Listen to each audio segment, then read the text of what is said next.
My name is Ian and welcome to Planted, my gardening channel. Now we're in the middle of winter, it's below freezing outside and I'm in the greenhouse that I built last summer. So do have a look back in the archive for videos on how to build this wonderful greenhouse. The space you see me in now is frost free. I haven't yet had to add any extra heat to it to keep it above freezing, and it makes it the perfect place to store tender plants that if they were left outside in the winter, they would die. So this video, I'm going to show you how to take your tender plants that are worth saving through the winter. And believe me, it is easy, but it's very easy to get it wrong, and these plants will die. So the first thing I want to draw your attention to is this gardenia. Now gardenias are iconic, wonderful fragrance and great flowers. This is kept deliberately, and let me show you why, on the dry side. You see this potting medium? There's hardly any water in it. Now the reason for this is very important. Because the plant is not overly transpiring, that is, it's not putting out water from the leaves, it doesn't need to take the water up from the roots. So the plant is semi-dormant. It's got low sunlight and lower temperatures, so it's just on tick over. The risk that many people fall into is that, well, the plant is nice and green and they just keep on watering it, and you end up with a very cold, wet root ball, and that is detrimental to overwintering plants. And it's the same with these pots in front of me. Two are dry and one is wet, and I'm going to show you the reasons why. So this is the gardenia. This is erythrina, and in the summer it's an absolute picture. It's a beautiful plant. Just look at these cardinal red compound flowers, and I found that hummingbirds really enjoy this plant.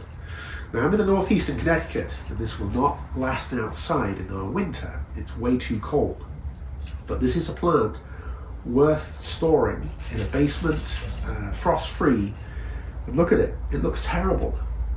But here's the secret, it doesn't matter. You're overwintering it.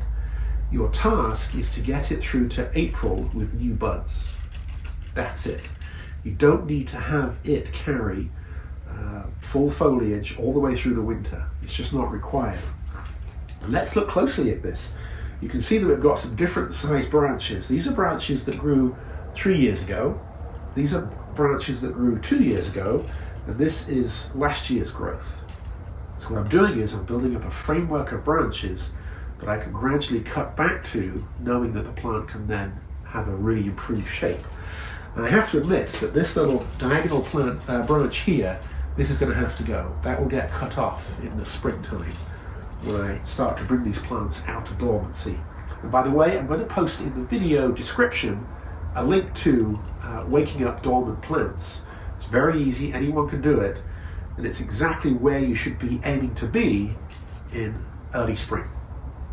So what we have here was a plant that had a substantial cutback to get it into the greenhouse and to start that dormancy process.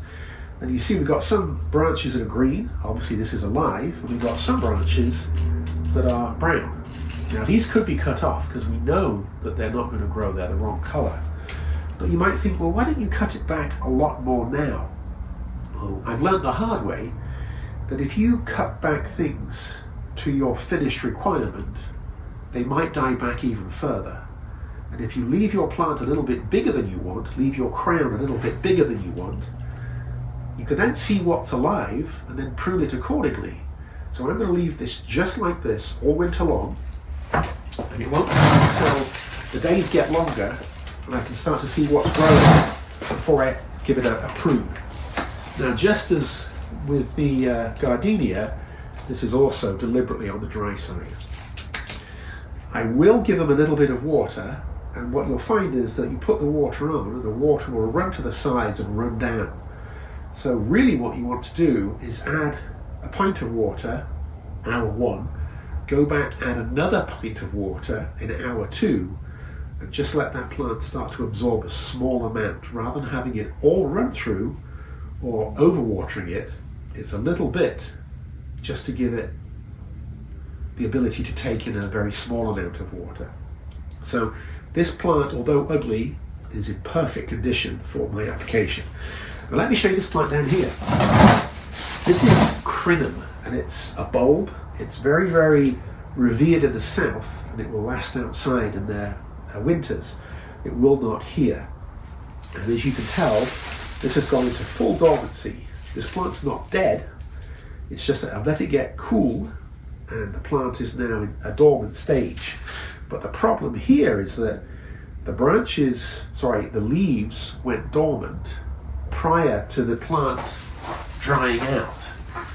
And you can see this is a lot darker, meaning it has a lot more moisture in it. And I might need to help this dry out even more. If it stays like that through the winter, that's when rot can set in and your plant will fail. And what I'll do is probably with a stick, put the stick down the side, the bamboo cane, wiggle it around and get some air going down to the base of the root ball, and that will let the water evaporate, and we can gradually dry this out. It's dry in the top 3 or 4 inches, which is where the bulbs are, so it's fine, but this is where that copious watering in the summer can get you in a bit of a pickle.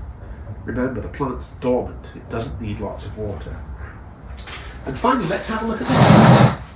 This is a mixed arrangement. I've got a number of choice plants in here, and it doesn't look very attractive, but it's in perfect condition.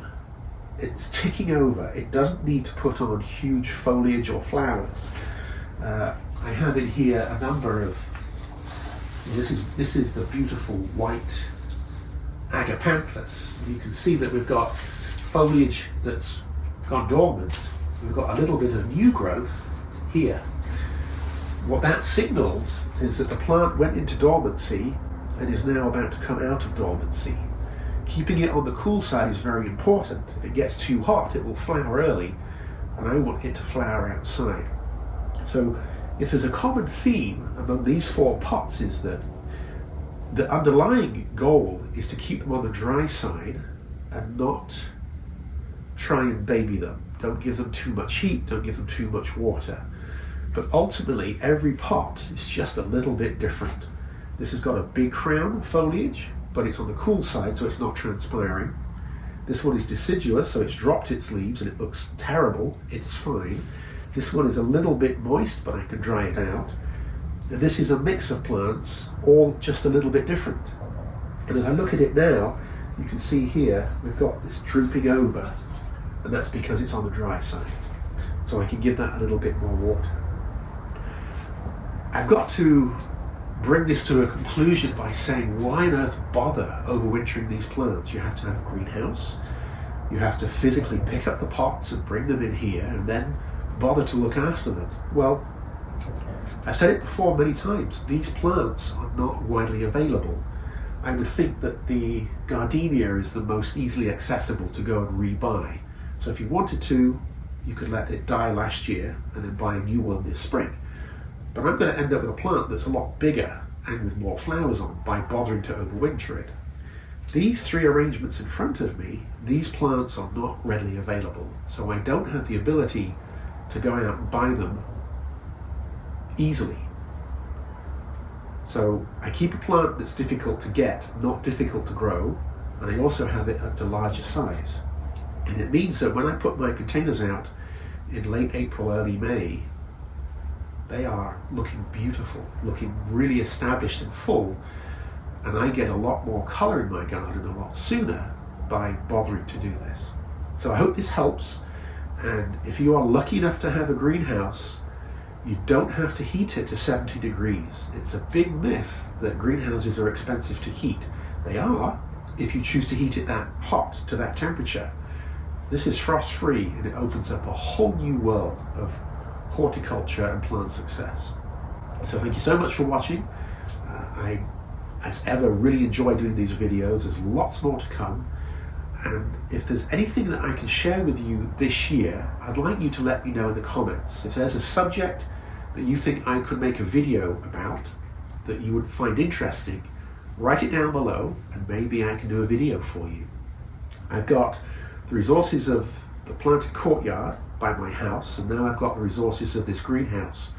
So there really is a wide range of subjects that we could cover. So let me know what you want to feature, and maybe I can do a video for you. And if I do, I'll even name you in the video. So thank you very much.